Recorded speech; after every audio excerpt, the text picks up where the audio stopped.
Lalu bagaimana penyelidikan dugaan kekerasan aparat dalam penanganan aksi unjuk rasa bersama Kepala Laboratorium Indonesia 2045 Jaleswari Pramoda Wardani dan juga Kadif Humas Polri periode 2015-2016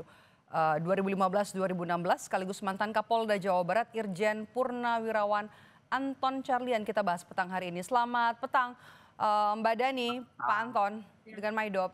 Assalamualaikum Selamat warahmatullahi sore. wabarakatuh. Ya, Mbak Waalaikumsalam Dani, saya mau ke Anda dulu pertama. Tanggapan Anda soal dugaan kekerasan aparat yang kemudian berulang saat menghadapi demo, apa saja catatan Anda? Iya, saya rasa kalau kita melihat pendemo itu sendiri, kita kan tahu bahwa kita melihat itu bukan hanya mahasiswa atau kawan-kawan driver ojol yang sedang melakukan menunjukkan solidaritasnya, tetapi di sini kita melihat bahwa ketika kita bicara soal pendemo, itu adalah kita bicara sebuah entitas yang heterogen. Jadi karena entitas yang heterogen, itu tidak bisa disamakan perlakuan-perlakuan kita terhadapnya karena kita tahu bahwa pada awalnya masa pendemo itu seperti mahasiswa, NGO, apa namanya buruh maupun driver ojol itu adalah pada pertamanya adalah eh, demo damai gitu ya, apa namanya unjuk rasa damai. Tetapi kemudian ini kan kemudian apa namanya ada eskalasi karena dipicu oleh meninggalnya driver apa namanya ojol itu kan setelahnya, dan itu menggeser apa namanya isu-isu yang terkait dengan kebijakan kemudian menjadi isu-isu soal keadilan, menuntut keadilan soal apa namanya kekerasan yang dilakukan oleh aparat dan lain-lain. Sehingga kita tahu bahwa kemudian hari yang ke apa namanya itu tanggal 25, setelah itu kan eskalasi meningkat dan di situ pendemo kalau kita bicara soal disusupi itu sudah bukan lagi murni yang pendemo yang di awal-awal itu gitu. Sehingga apapun itu menurut saya demonstrasi atau unjuk rasa itu kan harus kita perlakukan sebagai ekspresi atau Oke. bentuk kebebasan yang apa namanya yang dilindungi oleh konstitusi itu sendiri, Oke. sehingga tidak layak untuk mendapatkan kekerasan. Aparat keamanan di sini adalah menjaga agar situasinya kondusif, agar masyarakat, agar pendemo, agar pengunjuk rasa itu mendapatkan Yang bisa digarisbawahi adalah penanganan mengekspresikan. ya, penanganan aparat terhadap para pendemo. Anda juga tadi sudah menyinggung soal eskalasi, kemudian juga Ya, penyusup ya, dalam demo yang tadinya awalnya adalah berlangsung ya. damai. Nah, bagaimana kemudian bisa menyelidiki dan juga mengidentifikasi kelompok penyusup dalam demo? Ya, saya rasa ini kan sering ya Mbak ya disampaikan ya soal penyusup, dan penyusup ini selalu digambarkan aktor-aktor yang sebetulnya tidak jelas juga siapa penyusupnya, tidak berhasil untuk disampaikan, dan lagi-lagi kerap disampaikan bahwa justru penyusup-penyusup itu aktor-aktor yang awalnya melakukan demo atau unjuk rasa damai gitu ya.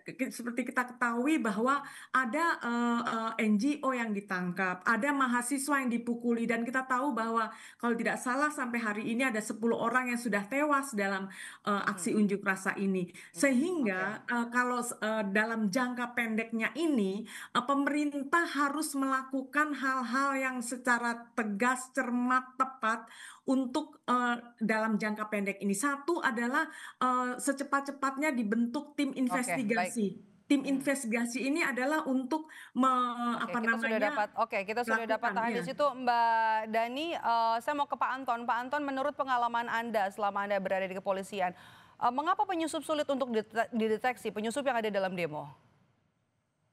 Ya karena saat itu kan justru pendemonya itu multi, jadi kompleks. Nah, sementara penyusup-penyusup itu kan memanfaatkan situasi dan membuat trigger.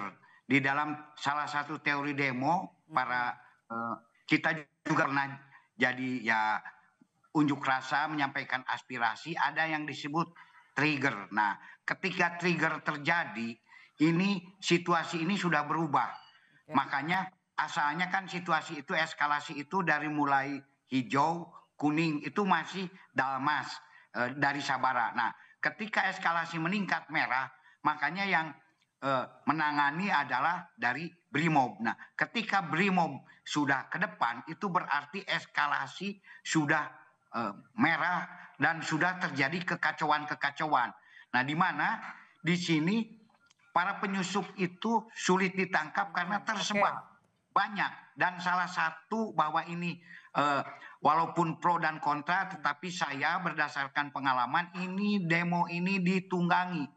Ciri-cirinya apa ketika ditunggangi itu? Satu, ketika sudah terjadi pengerusakan. Kedua, adanya bom molotov. Ketiga, adanya penjarahan. Karena demo yang murni, khususnya para adik-adik mahasiswa itu tidak pernah melakukan hal-hal yang bersifat melawan hukum. Nah, justru ini, disinilah kita tahu bahwa ini ada penyusup. Nah, makanya di sini, ketika kondisi sudah kompleks, nah, tim-tim intelijen Polri yang ada berbaur ini kan, ini mau menangkap yang mana? Nah, makanya ketika ada yang bawa bom molotov langsung ditangkap. Oke, Pak Anton, Anda masih respons Anda, Mbak Dani. Mbak Dani? Oke, sepertinya kita juga mengalami kendala komunikasi. Kami coba perbaiki hubungan komunikasi kami dengan Jales Wari Pramoda Wardani dan juga Anton Carlian.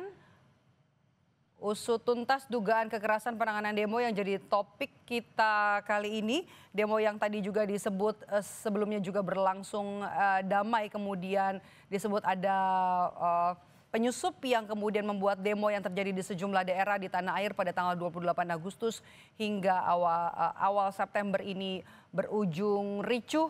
Dan juga yang harus ditekankan adalah pengusutan penanganan dugaan kekerasan penanganan demo yang berujung ricuh ini tidak hanya berhenti di anggota Brimob yang menabrak driver ojek online Afan Kurniawan, tapi juga terhadap 10 orang korban tewas dalam aksi demo yang terjadi pada akhir Agustus lalu.